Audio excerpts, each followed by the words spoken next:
Good morning student. हम बात कर रहे थे कबीर के बारे में। हमने इनका पहला पद देखा जिसमें हमने इनके द्वारा प्रतिपादित अद्वैतवाद के दर्शन को मूल रूप से प्राप्त किया। इन्होंने उस अद्वैतवादी दर्शन के आधार पर प्रथम पद में जीवात्मा और परमात्मा के अभेद स्वरूप का चित्रण विभिन्न उदाहरणों के माध्यम से हमारे समक्ष प्रस्तुत किया। परमात्मा को सृष्टि के कण कण में देखते हुए उसे एक ज्योति के रूप में स्वीकार करने की बात कबीर ने प्रस्तुत पद में कही। कबीर का मानना है कि ईश्वर की व्याप्ति इस संपूर्ण चराचर संसार में दिखाई देती है और उसकी अद्वैत सत्ता को कबीर अपने जीवन में अनुभूत कर चुके हैं। अब बात करते हैं हम कबीर के द्वारा प्रस्तुत किए गए दूसरे पद की। दूसरे पद में कबीर ने इस संसार में जो छल कपट बाहरी आडंबर और दिखावे हैं, इन बाहरी आडंबरों पर, धार्मिक क्रियाकलापों पर, रीति रिवाजों पर, अंधविश्वासों पर, रूढ़ियों पर आदि पर प्रहार किया है और इस संसार के समस्त लोगों को मूल रूप से कबीर अपने भीतर विद्यमान परमात्मा को और उसकी ताकत को पहचानने की बात कह रहे हैं। जो व्यक्ति इस संसार में अपनी आत्मा में विद्यमान परमात्मा को नहीं पहचान पाता, वो माया के वशीभूत होकर के इस अवास्तविक संसार से रिश्ता बना बैठता है और वास्तविक संसार से, जो मुक्ति का संसार है, उससे बेखबर रहता है। उस माया को प्राप्त करके संसार का मनुष्य अपने आप में अहंकार से ग्रसित हो जाता है। इसलिए इस संसार की भौतिक सुखों और भौतिक वस्तुओं के नष्ट होने से उस आदमी के मन में भय व्याप्त हो जाता है या उनके नष्ट होने का भाव उसको भय से पीड़ित करता रहता है।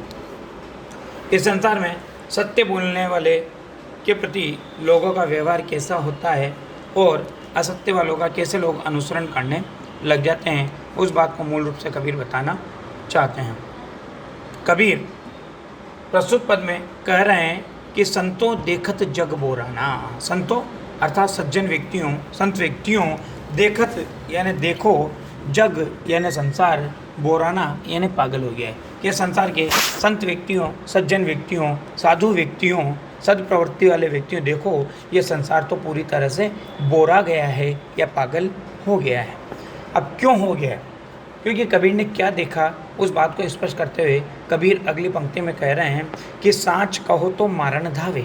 साँच कहो यानी सत्य बात कहो तो मारण धावे। मारण यानी मारने के लिए, धावे यानी दौड़ता है।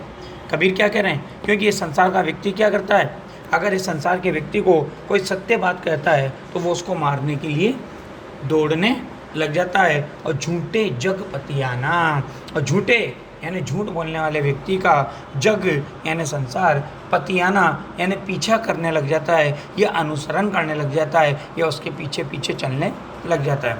तो कबीर ने क्या कहा कि साँच कहो तो मारण धावे और झूठे जग पतियाना। ये संसार का व्यक्ति कैसा है कि इसको अगर कोई सत्य बात कहता है तो वो मारने के लिए दौड़ता है, और इस संसार में कोई अगर झूठी बात कहता है, झूठ बोलता है, इस संसार के लोग उसका क्या करने लग जाते हैं, अनुसरण करने लग जाते हैं। तत्पश्चात अगली पंक्ति में कबीर इस संसार में ऐसे धार्मिक व्यक्ति जो नियम और धर्म का पालन करते हैं और प्रातःकाल स्नान करके अपने आप को धार्मिक प्रकट करते हैं या धार्मिक होने का दिखावा करते हैं, ऐसे आडंबरों को प्रतिपादित करने वाले लोगों पर व्यंग्य करते हुए या उनकी उपेक्षा करते हुए कबीर कहते हैं कि नेमी देखा धर्मी देखा। कि मैंने संसार में बहुत सारे ऐसे व्यक्तियों को देखा है जो नियमों से चलते रहते हैं, नियमों का पालन करते रहते हैं। धर्मी देखा और धर्म का पालन करते रहते हैं, अर्थात अपने आप को धार्मिक बताते रहते हैं। और क्या करते हैं? प्रातः करे स्नाना। वो ऐसे लोग क्या करते हैं? प्रातःकाल स्नान करते रहते हैं, लेकिन उन्हें ये नहीं पता होता कि इन क्रियाकलापों से परमात्मा की प्राप्ति होने वाली नहीं है। और ऐसा व्यक्ति क्या करता है? अपनी आत्मा में विद्यमान परमात्मा को नहीं पहचानता, उसको भूल चुका होता है। अपनी आत्मा में स्थित परमात्मा को भूल करके मानो उसे मार चुका होता है और किसकी पूजा करने लग जाता है? पत्थरों की पूजा करने लग जाता है तो ऐसे व्यक्ति ऐसा कार्य क्यों करते हैं? क्योंकि उनमें कोई ज्ञान नहीं होता। वो अवास्तविक संसार को सब कुछ मानने लगते हैं और वास्तविक स्वरूप को भूल जाते हैं। तो उसी बात को प्रकट करते हुए कबीर कह रहे हैं कि आत्म मारी पखानी पूजे। आत्म मारी अर्थात आत्मा में स्थित परमात्मा को मार करके, परमात्मा को भूल करके पखानी पूजे। पखानी यानी पत्थरों की, पूजे यानी पूजा करने लग जाते हैं। कि ऐसे व्यक्ति अपनी आत्मा में विद्यमान परमात्मा को भूल जाते हैं, परमात्मा को मार देते हैं और पखानी पूजे और पत्थरों की पूजा करने लग जाते हैं। वो ऐसा क्यों करते हैं? इसी बात को आगे कहता है कि उनमें कछु नहीं ज्ञाना, क्योंकि उनमें कोई ज्ञान नहीं होता, उनमें संसार का वास्तविक कोई ज्ञान नहीं होता। तो देखिए क्या कह रहा है कि ऐसे व्यक्ति इस संसार में आत्मा में स्थित परमात्मा को भूल करके, आत्मा में स्थित परमात्मा को मार करके पत्थरों की पूजा करने लग जाते हैं, क्योंकि उनमें कोई ज्ञान नहीं होता। तत्पश्चात विभिन्न धर्म के मतावलंबी जो विभिन्न प्रकार के धार्मिक ग्रंथों को पढ़ करके अपने आप को सर्वे सर्व मानने लगते हैं या उत्कृष्ट मानने लगते हैं या ऊंचा मानने लगते हैं, ऐसे लोगों के ऊपर व्यंग्य करते हुए, प्रहार करते हुए कबीर कह रहे हैं कि बहुतक देखा पीर ओलिया। बहुतक यानी बहुत सारे, देखा यानी देखें, पीर ओलिया, पीर होते हैं सूफी संत, और ओलिया पीर ओलिया, पीर बाबा सॉरी, और ओलिया होते हैं सूफी संत। तो क्या कहा कि मैंने संसार में बहुत सारे पीरों को मानने वालों को भी देखा है और सूफी संतों को मानने वालों को भी देखा है, या इनका अनुसरण करने वालों को भी देखा है, या इस मत को चलाने वाले लोगों को भी देखा है, जो क्या करते रहते हैं, पढ़े किताब पुराना, जो बहुत सारे धर्म ग्रंथों को, बहुत सारी धार्मिक किताबों को और कुरान को पढ़ते रहते हैं। अब तत्पश्चात कुछ लोग क्या होते हैं, भाग्यवादी होते हैं, कर्मवादी होते हैं।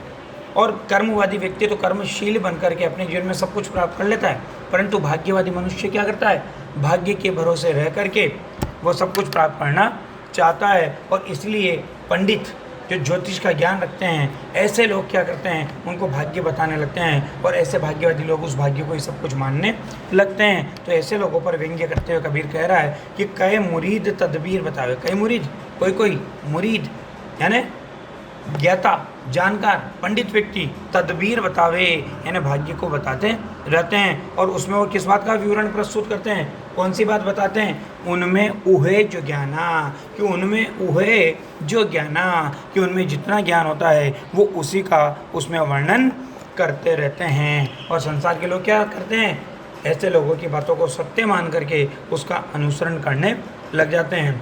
तत्पश्चात कुछ लोग तपस्वी होते हैं और उनको उनकी तपस्या का अहंकार होता है। तो ऐसे लोगों पर व्यंग्य कर रहे हैं कबीर और कह रहे हैं कि आसन मारी डिम्ब धरी बैठे।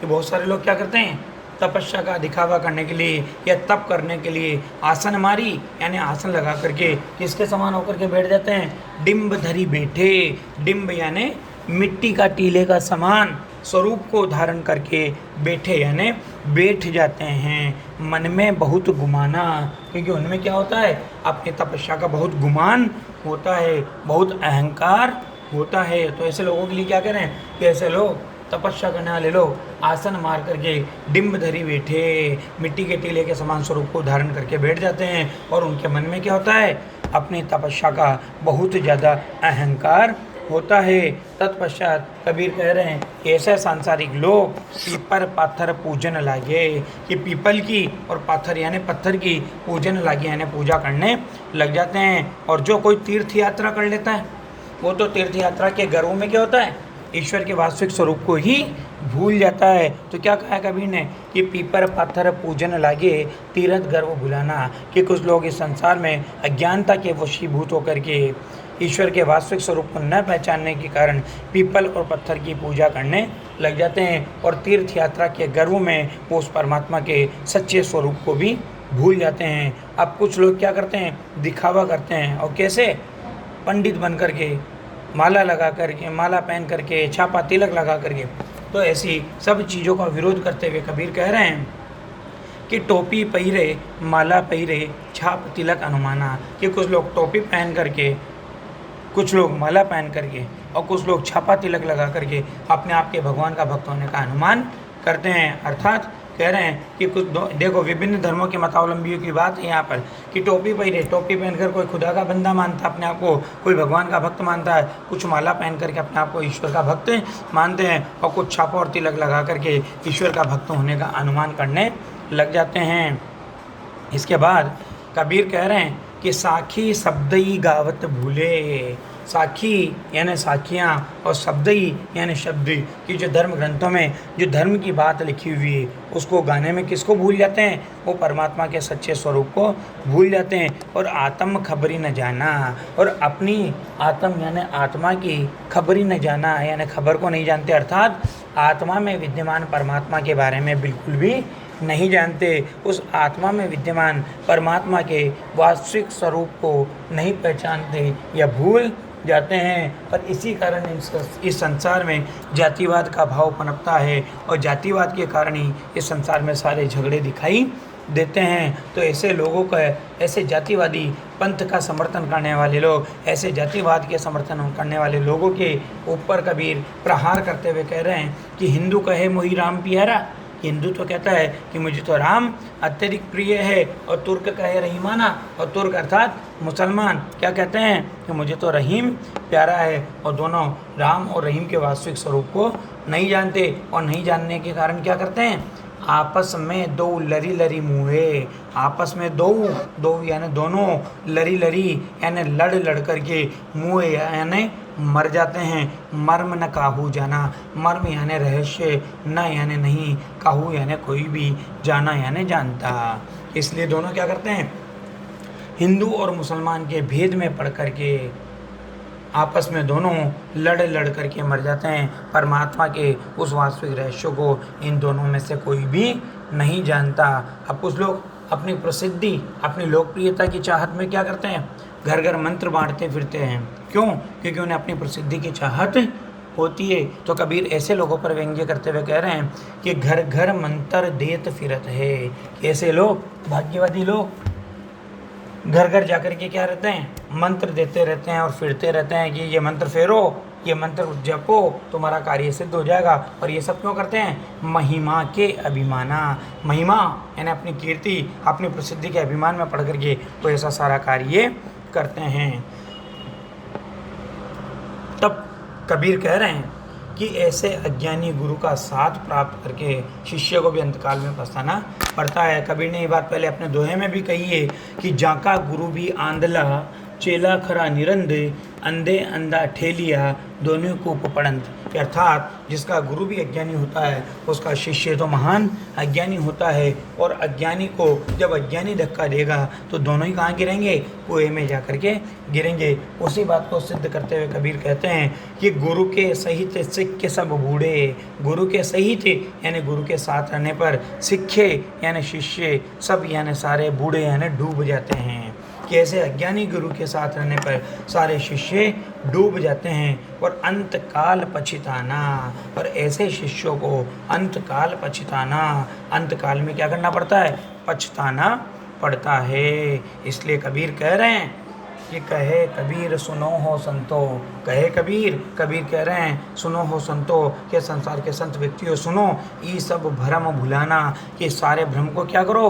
भूल जाओ, अर्थात इस भ्रम में मत पड़ो, वास्तविकता से ज्ञान रखो, या वास्तविकता का ज्ञान रखो, अपनी आत्मा में स्थित परमात्मा को पहचानो। परंतु ये संसार के लोग फिर भी कैसे हैं? कबीर उस बात को भी प्रकट कर रहे हैं और कह रहे हैं कि केतिक कहो, केतिक यानी कितना भी कहो यानी कहो, कहा नहीं माने।